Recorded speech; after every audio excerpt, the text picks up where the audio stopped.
What if the reason you're completely exhausted at 3 p.m.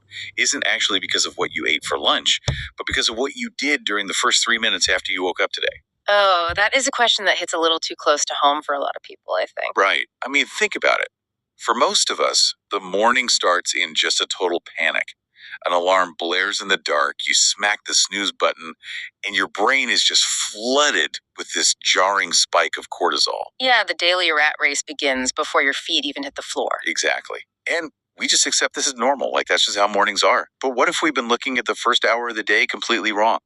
What if those early moments held the actual, you know, mechanical secret to rewiring your brain and transforming your entire life? I know. It sounds like an infomercial promise, like taking the absolute groggiest, most painful part of the day and turning it into this catalyst for profound personal change. It really does. But the data and the source material we're analyzing today, they suggest this isn't just aspirational thinking. It's actually a very specific physiological and psychological system. Okay, let's unpack this.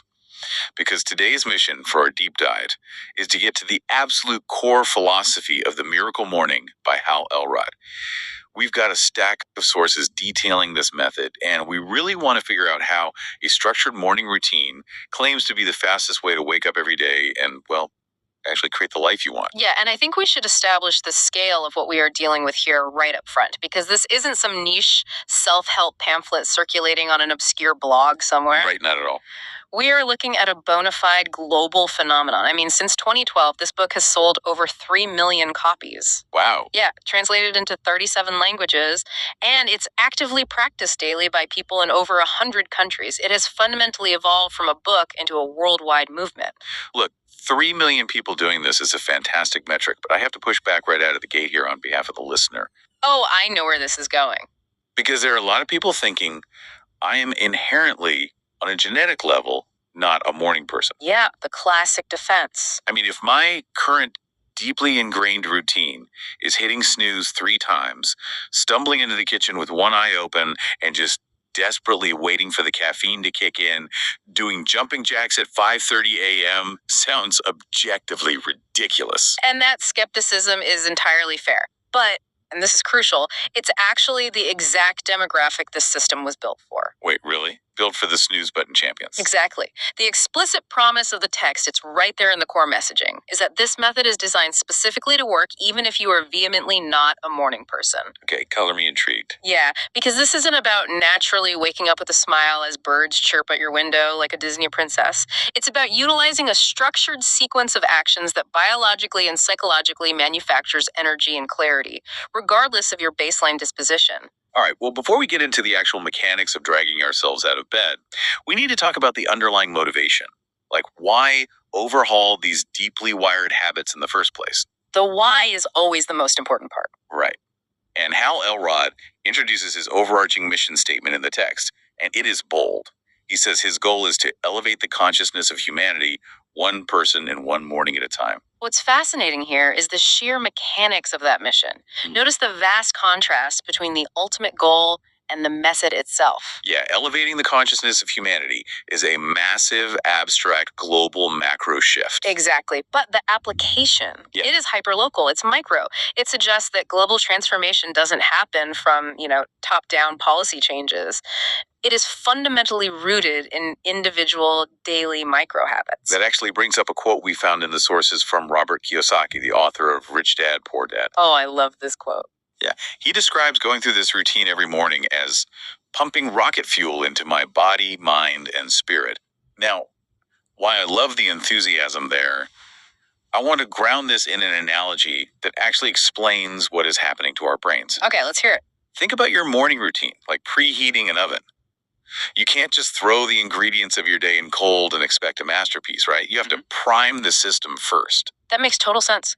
Or, even think about your brain like a smartphone booting up. Oh yeah, that's a good one too. If the very first thing you do is unlock the screen and immediately open 20 demanding apps, your unread emails, text messages, the news, social media, the processor just gets overwhelmed. The battery immediately starts draining and the system lags. And that's what most of us do every single morning. Right. So what this morning routine does is act as an optimal boot sequence.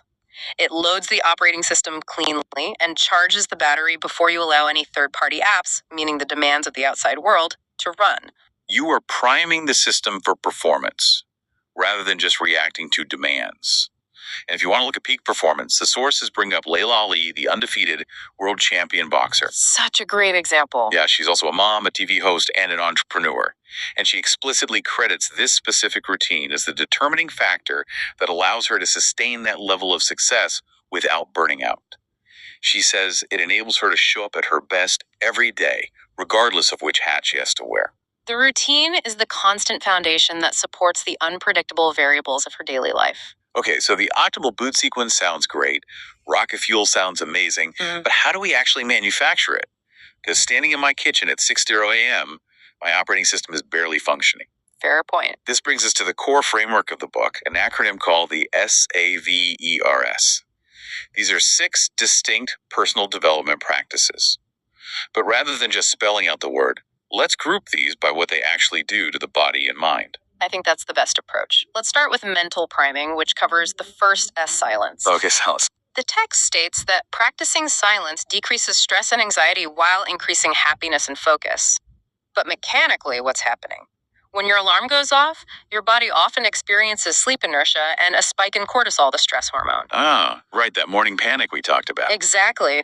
By moving immediately into purposeful silence, like meditation or deep breathing, you are actively shifting your nervous system from a sympathetic fight or flight state into a parasympathetic rest and digest state. You are basically telling your physiology that you are safe and in control. Okay, here's where it gets really interesting, because we pair that physical silence with the A and the V in the acronym. Let's look at the V first. Visualization. Right. The text defines the goal of visualization as rehearsing in your mind, performing at your best. But we need to clarify, this isn't just sitting on a cushion daydreaming about buying a Ferrari. No, definitely not. The source material leans into the neuroscience of this. Your brain's neural pathways actually have a hard time distinguishing between an action you physically perform and an action you vividly imagine. So you use this time to mentally rehearse the specific challenges of your day. Yeah, you picture yourself staying calm when your toddler spills milk or nailing the tone in that high-pressure meeting at work. This raises an important question, though. Visualization is internal, but how do we bridge that into conscious psychological strategy? That's where the A comes in, affirmations.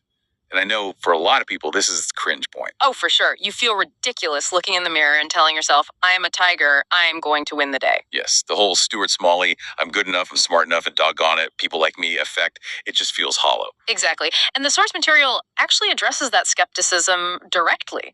The new updated and expanded edition of the book, which adds over 70 pages of content, by the way, it completely revamps this concept. Oh, really? How so? It shifts away from generic positive thinking and introduces step-by-step guidance on creating miracle morning results-oriented affirmations. Okay, so how does a results-oriented affirmation actually differ from the generic stuff? Well, it operates on cognitive reframing rather than just wishful thinking. The book outlines 4 specific steps. First, you articulate exactly what you are committed to achieving. Okay, step 1, got it. Second, you clarify why it is deeply meaningful to you. Third, you define who you need to be to achieve it. And fourth, you state what specific actions you are committed to taking today. Oh, wow. So it elevates the affirmation from a passive wish into a targeted psychological strategy. Yes. You are essentially programming your brain's reticular activating system. That's the filter that decides what information to focus on to look for opportunities that align with your goals. That is so much better than just repeating, I am a tiger. And the new edition also introduces something called emotional optimization meditation, right? Yes, which is brilliant. So instead of just trying to clear your mind and feel zen, you're actively tuning your emotional state like a radio dial to exactly where it needs to be for the day's specific demands. If you have a day of intense writing ahead, you tune for focus. If you are spending the day with family, you tune for patience and presence. It's highly active mental conditioning. But, we can't just leave it all in the mind. The optimal boot sequence requires physical activation too, which brings us to the E exercise. Right, but let me clarify based on the sources. This does not mean you have to do a 90-minute CrossFit workout before sunrise. Thank goodness. Yeah, the goal of this specific morning exercise is just increasing energy and physical well-being. It's about oxygenating the brain. Even just 60 seconds of jumping jacks or yoga starts pumping blood and releases brain-derived neurotrophic factor, or BDNF. And that literally helps your brain build new neural connections. Exactly. You've aligned your mental state with silence and visualization, and now you are physically waking up the machine to lock it in. Which perfectly primes you for the intellectual work. The R stands for reading. But again, context matters here. Right. The goal stated in the text is to learn how to change any area of your life. So you aren't reading a fantasy novel to escape. You are treating a nonfiction or personal development book like a targeted software update. You are actively pulling in new strategies to solve the problems you were just visualizing. And that leads naturally into the final S, scribing, which is essentially journaling. But the source outlines a tripartite benefit to this specific type of scribing: reflect, track progress, and cultivate gratitude. Scribing is so powerful. Think of scribing as cognitive offloading. You've just flooded your brain with new ideas from reading, you've set your intentions, and your working memory is full. By writing it down, you externalize those thoughts, freeing up mental bandwidth. Plus, writing down things you are grateful for actively trains your brain to counter its natural negativity bias. It basically acts as the closing ledger for your entire morning routine. So there you have the SAVERS: silence, affirmations, visualization, exercise, reading, and scribing. Okay, I see the physiological and psychological mechanisms here. It makes sense. But let me stop you right there with a very practical reality check. Hit me. Doing all 6 of these practices requires time. If I am already sleep-deprived and exhausted, how does waking up an hour earlier to write in a journal and do jumping jacks not just result in me completely burning out and falling asleep at my desk by 2:00 p.m. on Wednesday? That is the million-dollar question. And if we connect this to the bigger picture, that is the exact friction point that causes most morning routines to fail. Right, because you just run out of steam. Exactly. You cannot boot up a smartphone that only has a 2% battery. The new expanded edition of the book addresses this head-on with a brilliant inversion. It adds an entirely new chapter called The Miracle Evening, your strategy for blissful bedtime and better sleep. So a successful morning actually begins the night before. It has to. The Miracle Evening strategy focuses on sleep hygiene and transitioning your brain out of the active beta wave state into the slower alpha and delta waves required for deep sleep. Makes sense. It's about recognizing that your morning success is inextricably tied to the quality of your recovery.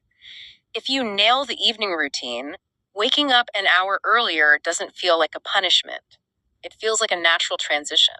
And speaking of lowering the friction, the sources highlight how technology has been adapted to support this entire ecosystem. This isn't just a book you read once and put on a shelf. There is the Miracle Morning app, which currently boasts over 200,000 active users. That is a massive user base for a companion app. Right. And I want to be clear, we aren't just talking about app features to sound like a commercial here. We are talking about the psychology of habit formation. Absolutely. Behavioral psychology tells us that the harder a new habit is to start, the less likely you are to actually do it. The app is designed entirely around friction reduction. Exactly. When you wake up groggy, you don't want to expend cognitive energy deciding how long to meditate or which affirmations to read or what exercise to do. The app provides a SAVERS tracker with hundreds of guided practices. You just press play. Yeah, it acts as the cue and the routine. It also utilizes daily streaks to provide that immediate dopamine hit, the reward, to help cement the habit loop. It also provides immense social proof, which is huge. Remember that online community of over 330,000 people we mentioned earlier? Yeah. The app connects you to live events with that community. So when you are standing in your living room at 5:30 a.m., you aren't suffering alone in a vacuum. You are actively participating in a shared global behavior, which reinforces your own commitment. It's all about designing an environment where doing the right thing is the easiest thing. But I want to circle back to the expanded edition really quick because there was another new chapter mentioned in the sources titled The Miracle Life, Your Path to Inner Freedom. Oh, this is a great concept. I'll admit, inner freedom sounds a bit like vague self-help jargon to me. How do we define that in a practical sense? It tracks perfectly with Hal's original mission to elevate consciousness, but let's ground it. The goal of the SAVERS is not to turn you into a hyper-efficient caffeinated worker bee who clears out their inbox before sunrise. Okay, good. Productivity is just a byproduct. The ultimate goal of this miracle life is about expanding the gap between a stimulus And your response. The gap between stimulus and response, meaning when something goes wrong in your day, You don't instantly snap. Precisely. Inner freedom is breaking the reactive cycle where external events, a bad email, a traffic jam, a rude comment, dictate your internal emotional state. Wow, yeah. By deliberately owning your morning through silence, emotional optimization, and physical activation, you take proactive ownership of your mind. You build emotional resilience. Inner freedom is the ability to consciously choose your response to the world rather than being dragged around by it. So, what does this all mean?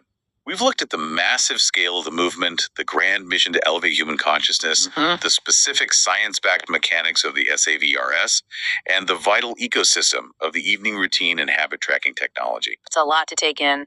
It is. Let's pull it all together. Lewis Howes, the author of The School of Greatness, is quoted in our sources summarizing Hal's work. He says Hal has taken the mystery out of miracles and gives you a simple, proven formula for creating extraordinary results in your life. I think the word formula is the key takeaway there. This isn't magic. It's not a personality trait you're born with. It's a highly customizable toolkit. It's a formula designed to systematically lower cortisol, raise your physical energy, sharpen your cognitive focus, and build a neurological foundation of gratitude, all before the external world has had a chance to demand anything from you.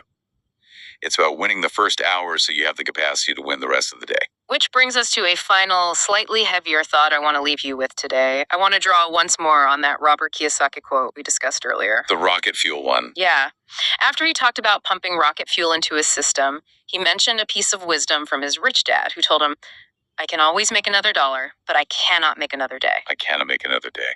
That is powerful. I want you to really let that sink in. Think about your own upcoming morning. Try to strip away the dread. Try not to view the alarm clock as an offensive intrusion or the start of an obligation. Right. Tomorrow morning is an irreplaceable, non-refundable currency. It is a biological reality that you can never, ever make that specific day again. So the question isn't whether or not you consider yourself a morning person. No. The question is much more profound.